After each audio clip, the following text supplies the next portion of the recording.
Welcome to Make It Happen with me, your host, Maggie. Before we get into today's topic, it is important that I remind you that today is day one of a fresh monthly fitness group, and it is not too late to join. My fitness groups are here to help you in your fitness, nutrition, and overall health goals. And given that this is the Monday after Thanksgiving, I think it's a really good time to come hang with me. I provide the workout schedule and I lead you through our workouts virtually. All you have to do is commit to showing up each day and checking off the daily step that I provide for you. The daily steps are quick and painless, and they're there to help you push forward in reaching your goals. If you find this time of year a struggle to get motivated, this is exactly where you need to be. Forget crazy diets or long hours in the gym. I make it completely excuse-proof for you to get your workout in, and I simplify nutrition so that you can eat well, but also enjoy all the goodies of the season. All right, let's get into today's real topic. This probably isn't news to you, but increased sitting time is associated with an increase in disease risk and overall mortality. But new research shows that there is one really cool way to offset this negative impact on your body and your health, and I'm really excited to share it with you today. If you're watching this podcast on YouTube, there is a good chance you've noticed that season 2, I've been standing for all of the episodes that I have filmed for you. Or maybe you haven't noticed at all, but regardless of where you're tuning in, now you know. Why? Well, for one, it feels more natural. I feel more comfortable just standing and talking to you, being able to use my hands and not feeling just squished in a chair. I can stand tall and talk to you in a way that I would my friend. It just feels more natural. But over the last year, I have also been proactively trying to find more ways to decrease sitting time. This is for multiple reasons, but the most motivating is that it was wreaking havoc on my back. I was in so much pain. Talk about motivation to make a change. Maybe you've felt this too, or you've felt lower back or sciatic pain and you can't really pinpoint why or what to do to make it feel better. Many of us have back issues and aches and pains, and often this is exacerbated by muscle weakness, which can be countered by strengthening the back and the core. But my issues are unique to me, just like your issues are unique to you. My scoliosis is definitely a major factor for me. And over the years, I've learned what helps and what hinders how my spine and just the rest of my body feels. I've always been relatively active and of course, super consistent with my workouts, but that still leaves a lot of time for sitting, particularly with work that needs to be done at a computer. And you might be sitting there nodding, saying, yeah, me too. It seems that as I've gotten older, my body can't just power through those long hours of sitting in front of the computer getting work done like it could when I was younger. Instead, I get up and I feel like I'm 115 years old. It is what it is. Our bodies are just more resilient when we're younger. And even though I was relatively active and of course doing my workouts, that wasn't enough to really keep my back and my hips from hurting. I tried acupuncture. I frequented a chiropractor for a few months. I used a percussion gun and a foam roller. I would get up every hour and stretch or pace back and forth for a few minutes or do some squats. But nothing, and I repeat nothing, helped more than simply reducing the time in which I was sitting. The research that I'm sharing today has nothing to do with back pain from increased time sitting, but because I know how common it is, I thought that it was a really important thing to maybe talk about first before diving into the research. I now use a standing desk and a walking pad for the majority of my workday. I will leave a link in the show notes just so that you can check out what it is that I use. It has helped me tremendously. If you have the resources or the ability to kind of adjust your work setup, I would absolutely recommend using one or both. You don't need to actually invest in a standing desk, but you could buy a riser or you could choose to just set your computer up on a stack of books. I am also not telling you that you should go from sitting for 8 hours per day to standing for 8 hours per day.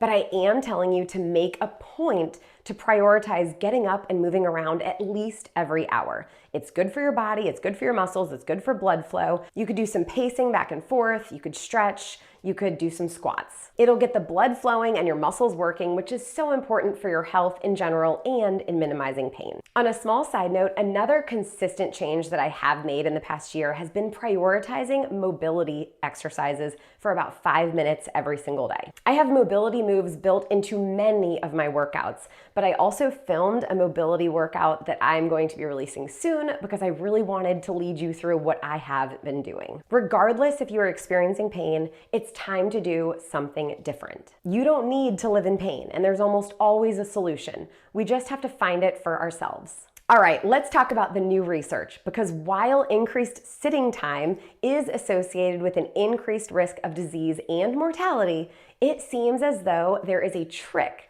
to offset this negative impact on your health. The research looked at about 6,300 diabetic participants with an average age of 60 and a breakdown of about 50% women and 50% men. The researchers wanted to know whether sitting time and the association of disease risk or all-cause mortality was influenced by activity level.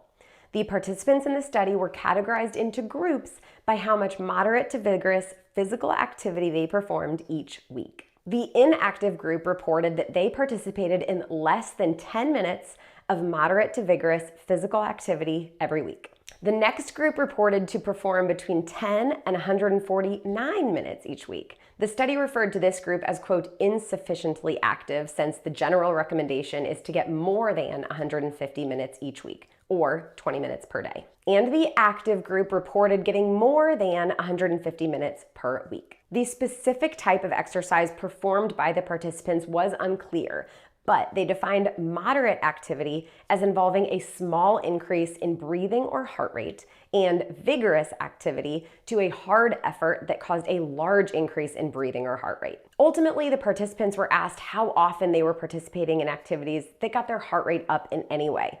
And cardio and resistance exercise can both fall into these categories. So what were the results? Now listen closely, because these numbers are profound. Among both the inactive and the insufficiently active groups, sitting 8 or more hours per day was associated with a 73% higher risk of all-cause mortality compared to sitting less than 4 hours per day. And again, in both the inactive and the insufficiently active groups, sitting for 8 or more hours per day was associated with a 218% increase in heart disease mortality. But what about the active participants? Those ones who got 150 minutes or more of moderate to vigorous physical activity each week.